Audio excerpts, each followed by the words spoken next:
বিসমিল্লাহির রহমানির রহিম। গণমানুষের সংগঠন বাংলাদেশ জামাত ইসলামী ছাতক উপজেলা কর্তৃক আয়োজিত আজকের ছাত্র নাগরিক সমাবেশে উপস্থিত ছাতকের দাঁড়িপাল্লার কান্ডারি, ছাতকের গণমানুষের নেতা, আমাদের সকলের সম্মানিত দায়িত্বশীল আব্দুল সালাম আল মাদানী, উপস্থিত ঢাকা বিশ্ববিদ্যালয় কেন্দ্রীয় ছাত্র সংসদ ডাকসুর জাতীয় নির্বাহী সদস্য, সুনামগঞ্জের কৃতি সন্তান শাহিনুর রহমান, উপস্থিত ছাত্রকের বিভিন্ন পর্যায়ের নেতৃবৃন্দ, শহীদ পরিবারের সদস্যবৃন্দ, সাংবাদিক বন্ধুগণ, বিপ্লবী ছাত্র জনতা, আসসালামু আলাইকুম ওয়া রাহমাতুল্লাহি ওয়া বারাকাতুহু। আমরা আল্লাহ তাআলার শুকরিয়া জ্ঞাপন করছি যার অশেষ মেহেরবানিতে ফেসিবাদ মুক্ত বাংলাদেশে আজকের ছাত্র নাগরিক জমায়েতে আমরা উপস্থিত হতে পেরেছি। আলহামদুলিল্লাহ লাখো সালাম প্রেরণ করছি বিশ্ব মানবতার মুক্তির দূত সারায়ে কায়নাত বিশ্বনবী হযরত মুহাম্মদ মুস্তাফা সাল্লাল্লাহু আলাইহি ওয়াসাল্লামের প্রতি, যার সংবিধান প্রতিষ্ঠা করার জন্য আমাদের সর্দারের কর্মপদ্ধতি সাল্লাল্লাহু আলাইহি ওয়াসাল্লাম শ্রদ্ধার সাথে স্মরণ করছি আজাদী আন্দোলনের সকল শহীদদের, বিশেষ করে জুলাই বিপ্লবের শহীদ আবু সাঈদ, শহীদ ওয়াসিম, শহীদ আলী রায়হান, শহীদ শান্ত সহ বিপ্লবের সকল শহীদদের, যাদের আত্মত্যাগের মাধ্যমে আজকে আমরা ফেসিবাদ মুক্ত বাংলাদেশ পেয়েছি।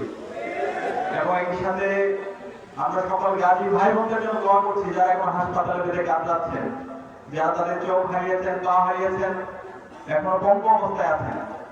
একই সাথে দোয়া করছি বাংলাদেশের সাবেক প্রধানমন্ত্রী, যিনি সবসময় আধিপত্যবাদের বিরুদ্ধে, আগ্রাসনের বিরুদ্ধে, অন্যায়ের বিরুদ্ধে প্রতিবাদ করেছেন, সাবেক প্রধানমন্ত্রী বেগম খালেদা জিয়ার জন্য আল্লাহ তাআলা যেন দ্রুত সময়ের মধ্যে বেগম খালেদা জিয়াকে সুস্থতা নিয়ামত দান করেন, আল্লাহুম্মা আমিন।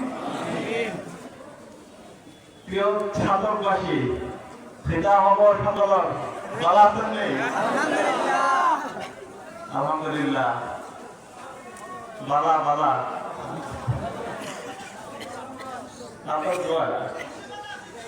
আলহামদুলিল্লাহ ছাত্র দোয়ারবাসী, আলহামদুলিল্লাহ আল্লাহর রহমতে ভালো আছি। আমি ঢাকা বিশ্ববিদ্যালয়ে ভর্তি হওয়ার পরে সিলেটের অসংখ্য মানুষের সাথে আমার পরিচয় হয়েছে। সিলেট এমন একটি জায়গা, সুনামগঞ্জ এবং সিলেটের যে 4টি জেলা আছে, এই জেলাগুলোর প্রতি অন্যরকম একটা টান কাজ করে।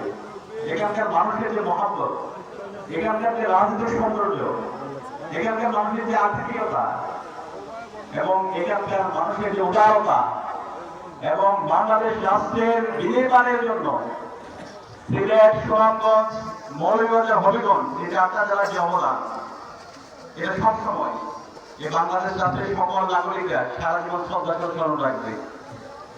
এবং এই সিলেট, সুনামগঞ্জ এবং সিলেটের যে জেলাগুলো আছে, এই জেলাগুলোতে আমাদের আধ্যাত্মিক নেতারা শুয়ে আছেন, অসংখ্য পীর আউলিয়ারা এই ভূখণ্ডে শুয়ে আছে। তাদের দোয়াগুলো আল্লাহ তাআলা কবুল করে নিয়েছেন। আপনারা এমন একটা ভূমিতে আছেন, একটা পূর্ণ ভূমি, একটা পবিত্র ভূমি, একটা স্পিরিচুয়াল সিটি। তো সেই কারণে আমি ঢাকা বিশ্ববিদ্যালয়ের ছাত্র সংসদ ডাকসুর ভিপি হিসাবে আপনাদের সুনামগঞ্জে এসে আপনাদের সামনে আমার কথাগুলো বলতে পেরে আমি নিজেকে সৌভাগ্যবান মনে করছি। সংগ্রামী ছাত্র দোয়ারাবাসী, গত 16 বছরে বাংলাদেশে ফেসিবাদ কায়েমের মাধ্যমে বাংলাদেশকে একটি ব্যর্থ রাষ্ট্রে পরিণত করা হয়েছিল। এই বাংলাদেশে অবারিত সম্ভাবনা, স্বাধীনতা পরবর্তী এই দেশের মানুষের যে মুক্তির আকাঙ্ক্ষা ছিল, সে মুক্তি আমরা পাইনি। স্বাধীনতা পরবর্তী বাদশাহ কায়েম করার মাধ্যমে, মুজিববাদের মাধ্যমে দেশের সকল সম্ভাবনাকে নষ্ট করে দেওয়া হয়েছিল। ৭৫ পরবর্তী আমাদের আবার নতুন ভাবে আমরা স্বপ্ন দেখেছিলাম, কিন্তু সেই স্বপ্ন পূরণ হয়নি। এই অঞ্চলের মানুষের, এদেশের মানুষের মুক্তি আসেনি। ৯০ গণ অভ্যুত্থান হয়েছে, অসংখ্য আমাদের ভাই বোনরা জীবন দিয়েছে, কিন্তু এই অঞ্চলের মানুষের মুক্তি আসেনি। সর্বশেষ এই জুলাই বিপ্লবে এদেশের তরুণরা, ছাত্ররা এই ফ্যাসিবাদের বিরুদ্ধে, অন্যায়ের বিরুদ্ধে, রাষ্ট্রযন্ত্রের বিরুদ্ধে, মাফিয়াতন্ত্রের বিরুদ্ধে তারা রাস্তায় নেমেছিল। আমাদের 2000 ভাই বোন শহীদ হয়েছে, 40,000 আমাদের ভাই বোন গাজী হয়েছে, যার বদলতে আজকে আমরা নতুন বাংলাদেশ পেয়েছি। এই নতুন বাংলাদেশের আকাঙ্ক্ষা কি? এই জুলাইয়ের আকাঙ্ক্ষা কি? কেন এত মানুষ জীবন দিয়েছে? কেন এত মানুষ গাজী হয়েছে? তাদের মূল আকাঙ্ক্ষা ছিল একটি ইনসাফ ভিত্তিক বাংলাদেশ নির্মাণ করা, যে বাংলাদেশে কোন ধরনের জুলুমতন্ত্র থাকবে না, যে বাংলাদেশে কোনো মাফিয়া তন্ত্র থাকবে না, যে বাংলাদেশে কোনো সন্ত্রাস থাকবে না, যে বাংলাদেশে চাঁদাবাজি থাকবে না, যে বাংলাদেশে টেন্ডারবাজি থাকবে না, যে বাংলাদেশে দর্শকদের ঠিকানা হবে না, যে বাংলাদেশে থাকবে সাম্প্রদায়িক সম্প্রীতি, সকল মানুষের অধিকার। এই বাংলাদেশ সকল মানুষের অধিকার নিশ্চিত করার জন্য আমাদের আজকে ঐতিহাসিক সুযোগ এসেছে। আজকে আমরা জুলাইয়ের মাধ্যমে যে প্রজন্ম তৈরি হয়েছে, সেই প্রজন্মকে ঐতিহাসিক দায়িত্ব পালন করতে হবে। আমরা কি পারবো সেই ঐতিহাসিক দায়িত্ব পালন করতে? ইনশাআল্লাহ। সেই ঐতিহাসিক দায়িত্ব কি? সেই ঐতিহাসিক দায়িত্ব হলো এই অঞ্চলে দীর্ঘদিনের যে লড়াই, একটি ইনসাফ ভিত্তিক বাংলাদেশ বিনির্মাণ করা, সঠিক নেতৃত্বকে বেছে নেওয়া, সেই নেতৃত্বকে আমাদেরকে আসন্ন নির্বাচনে বাছাই করে নিতে হবে। আজকে 54 বছরে বাংলাদেশের এত রক্ত দেওয়ার পরও বাংলাদেশের মানুষের মুক্তি না আসার মূল কারণ হলো আমরা আমাদের সঠিক নেতৃত্ব বাছাই করতে ভুল করেছি।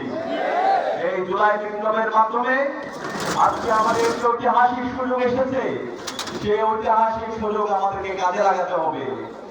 ইনসাফের প্রতীক দাঁড়িপাল্লার যারা কান্ডারি আছে, সমাজে যারা ন্যায্যতা নিশ্চিত করতে চায়, সমাজে সকল মানুষের অধিকার নিশ্চিত করতে চায়, যারা দুর্নীতি মুক্ত সমাজ নির্মাণ করতে চায়, তাদেরকে আমাদের বাছাই করতে হবে। আমরা ইতিমধ্যে দেখতে পেয়েছি বাংলাদেশের তরুণরা ইনসাফের পক্ষে তারা অবস্থান নিয়েছে। আজকে আপনারা দেখতে পাবেন, এবং বাংলাদেশের ইতিহাস থেকে বাংলাদেশের সকল ইতিহাস ঢাকা বিশ্ববিদ্যালয় থেকে শুরু হয়েছে। সেটা দেখেন মায়ানমারের ভাষা আন্দোলন থেকে শুরু করে 1971-এর মহান মুক্তিযুদ্ধ এবং 90-এর স্বৈরাচার বিরোধী আন্দোলন থেকে শুরু করে বাংলাদেশের সকল আজাদী আন্দোলন, ফেসিবাদী আন্দোলন, এই সব কিছু যাত্রা ঢাকা বিশ্ববিদ্যালয় থেকে শুরু হয়েছে এবং বাংলাদেশের ক্যাম্পাসগুলো থেকে শুরু হয়েছে। আজকে ঢাকা বিশ্ববিদ্যালয়ের তরুণরা ইনসাফের পক্ষে অবস্থান নিয়েছে। ঢাকা বিশ্ববিদ্যালয় কেন্দ্রীয় ছাত্র সংসদ ডাকসু নির্বাচন আপনারা দেখতে পেয়েছেন।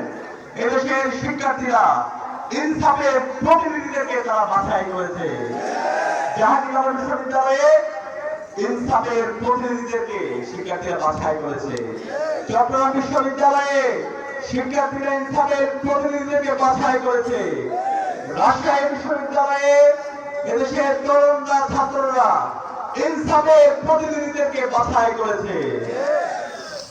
আগামী নির্বাচনে এদেশের সর্বপর্যায়ের মানুষরা ইনসাফের প্রতিনিধিদেরকে নির্বাচিত করার জন্য তারা মুখিয়ে আছে। সারা দেশে আজকে একটা নীরব বিপ্লব হয়ে গেছে। ইনসাফের যারা প্রতিনিধি আছে, যারা দেশের স্বাধীনতার সার্বভৌমত্ব অখণ্ডতার জন্য জীবন দিতে প্রস্তুত, যারা তাদের কথা এবং কাজের মধ্যে মিল রেখেছে, তাদেরকে বাছাই করার জন্য সারা দেশের মানুষ মুখিয়ে আছে। আজকে ছাত্র এবং ছাত্রবাসীর যারা প্রস্তুত আছে, আমি আপনাদেরকে জানতে চাই, আপনারা কি প্রস্তুত আছেন?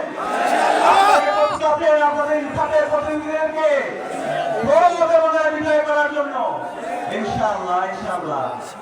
আজকে আমাদের সারা দেশের তরুণরা যেহেতু প্রস্তুত হয়ে গেছে, আমি বিশ্বাস করি তরুণরা যেদিকে তাদের অবস্থান নিয়েছে, এদেশের সর্বস্তরের মানুষরা সেদিকে তাদের রায় দেওয়ার জন্য তারা প্রস্তুত হয়ে গিয়েছে।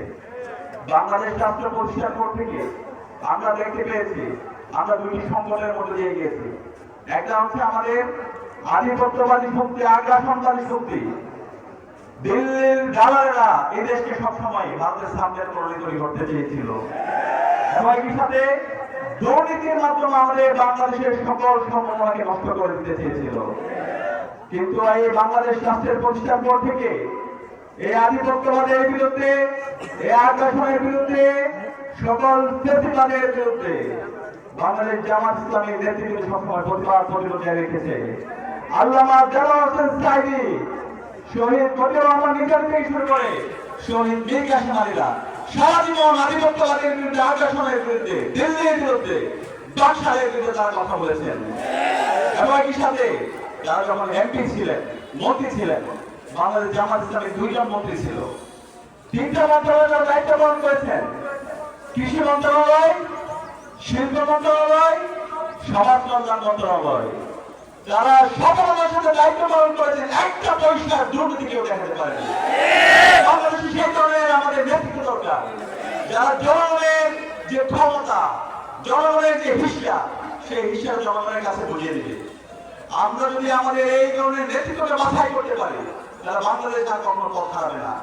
আমরা বিগত ফেস্টিভ্যালে আমরা দেখতে পেয়েছি, বাংলাদেশের আমরা যাদেরকে নেতা মনে করতাম, তারা নির্বাচিত হয়ে তারা ব্যবসা করেছে, তারা দেশকে বিক্রি করে দিয়েছে, হাজার হাজার কোটি টাকা রোজগার করেছে। আপনাদের আগে যে প্রতিনিধিরা ছিল, তারা কি আপনাদের এই অঞ্চলের মানুষের বদল করেছে? তারা মানুষের উপর জুলুম করেছে, তারা হাজার হাজার কোটি টাকা রোজগার করেছে। এদেশের মানুষের মুক্তি আসে নাই, আমার প্রবাসীদের মুক্তি আসে নাই, আমার এখানকার যারা কৃষকরা আছে, শ্রমিকরা আছে, তাদেরকে, তাদের অধিকারকে তারা হরণ করেছে। এখানকার যে সেবাগুলো দেওয়ার কথা ছিল, সেই সেবাগুলো তারা কালকে সেবা দিতে পারেনি। সে কারণে আজকে আমাদের জুলাই বিপ্লব পরবর্তী আমাদের যে ঐতিহাসিক সুযোগ এসেছে, সেই শহীদদের আকাঙ্ক্ষার আলোকে ইনসাফভিত্তিক বাংলাদেশ যদি আমরা নির্মাণ করতে চাই, তাহলে আমাদেরকে সঠিক নেতৃত্ব বাছাই করতে হবে। যারা দুর্নীতির বিরুদ্ধে দৃঢ়ভাবে ঘোষণা করবে, যারা দিল্লির দালালের বিরুদ্ধে তাদের প্রতিবাদ প্রতিরোধ জারি রাখবে। আপনাকে পারবে ইনশাআল্লাহ? ইনশাআল্লাহ। সময় তো বলতে আজকে আমাদের বাংলাদেশের 54 বছর আমরা পার করছি। বাংলাদেশের অবাধ সম্ভাবনা, আজকে যে আমি শুরু করি সিলেটের কথা, সিলেটে যে অবাধ সম্ভাবনা আছে, বাংলাদেশের সিলেট, সুনামগঞ্জ, এই অঞ্চলে যে ট্যুরিজম সেক্টর আছে, সেটাকে যদি আমরা ভালোভাবে পরিকল্পনা সাজাতে পারি, তবে এই ট্যুরিজম সেক্টরকে আমরা সারা বিশ্বে নেতৃত্ব দিতে পারি। আপনারা জানেন, তুরস্কের ইস্তাম্বুল ছোট্ট একটা শহর, সেই ইস্তাম্বুল শহরকে আজকে এরদোয়ান এমনভাবে সাজিয়েছে যে আমার তো সারা বিশ্বব্যাপী ইস্তাম্বুল ট্যুরিজমের মাধ্যমে আজকে তাদের জিডিপি অনেক বেড়ে যাচ্ছে। আমাদের বাংলাদেশের সিলেট এবং সুনামগঞ্জে যে ট্যুরিজম সেক্টর আছে, সেটা যদি সঠিক নেতৃত্ব আসে এবং এই ট্যুরিজম সেক্টরকে যদি সুন্দরভাবে আমরা এক্সপ্লোর করতে পারি, তাহলে এই অঞ্চলের মানুষের আর বেকার থাকতে হবে না, সকল মানুষের কর্মসংস্থানের ব্যবস্থা হবে। এবং বাংলাদেশ রাষ্ট্রের জিডিপির ক্ষেত্রে এই ট্যুরিজম সেক্টর গুরুত্বপূর্ণ ভূমিকা রাখবে ইনশাআল্লাহ। একই সাথে আমাদের ছাতক, এখানে অসংখ্য কলকারখানা আছে, কিন্তু এগুলো অপরিকল্পিত। সেটা যদি আমরা পরিকল্পনাকে নিয়ে আসতে পারি, তাহলে আমাদের এই অঞ্চলের যারা তরুণরা আছে এবং এই অঞ্চলের সামগ্রিক উন্নয়নের ক্ষেত্রে এই ছাত্র গুরুত্বপূর্ণ ভূমিকা পালন করবে। আমাদের যে শিক্ষা ব্যবস্থা, আজকে আমাদের এই শিক্ষা ব্যবস্থা বেহাল অবস্থা। আপনাদের এই অঞ্চলের একজন শিক্ষামন্ত্রী ছিল, সেই শিক্ষামন্ত্রী আমাদের পুরো শিক্ষা ব্যবস্থাকে ধ্বংস করেছে। আমাদের এই শিক্ষা ব্যবস্থা, সেটা ভারতের প্রেসক্রিপশন তৈরি হয়েছে। এই শিক্ষা ব্যবস্থার মাধ্যমে এই অঞ্চলের মানুষের মুক্তি আসবে না। এই শিক্ষা ব্যবস্থার মাধ্যমে শিক্ষিত হচ্ছে, শিক্ষিত হয়ে বেকার হচ্ছে, শিক্ষিত হয়ে দুর্নীতিবাজ হচ্ছে, সমাজের অকল্যাণের কারণ হচ্ছে। সুতরাং এই শিক্ষা ব্যবস্থার আমূল পরিবর্তন করতে হবে। এই শিক্ষা ব্যবস্থার আমূল পরিবর্তনের জন্য আমাদের সব নেতৃত্ব দরকার। আমাদের আব্দুল সালাম মাদানী ভাইদের মতো আমাদের নেতৃত্ব দরকার। আমরা বিশ্বাস করি ইনসাফের প্রতিনিধিরা নির্বাচিত হয়ে এসে এই অঞ্চলের মানুষের মুক্তির জন্য, তরুণদেরকে প্রস্তুত করার জন্য, শিক্ষা ব্যবস্থার আমূল পরিবর্তনের জন্য তারা কাজ করবে ইনশাআল্লাহ। এই সাথে এই অঞ্চলে অসংখ্য প্রবাসীরা আছে, যারা দেশের জিডিপিতে গুরুত্বপূর্ণ ভূমিকা আছে, কিন্তু আজকে প্রবাসীরা রাত দিন এক করে তাদের রক্ত ঘাম এক করে দেশের জন্য অবদান রাখছে। প্রবাসীদেরকে যেভাবে সম্মান দেওয়ার কথা ছিল, তাদের যেভাবে সেবা নিশ্চিত করার কথা ছিল, সেটা আমরা করতে পারিনি। সেই প্রবাসীদের অধিকার নিশ্চিত করার জন্য তাদের কাঙ্ক্ষিত সফল নিশ্চিত করার জন্য ইনসাফের প্রতিক্রিয়া কাজ করবে ইনশাআল্লাহ।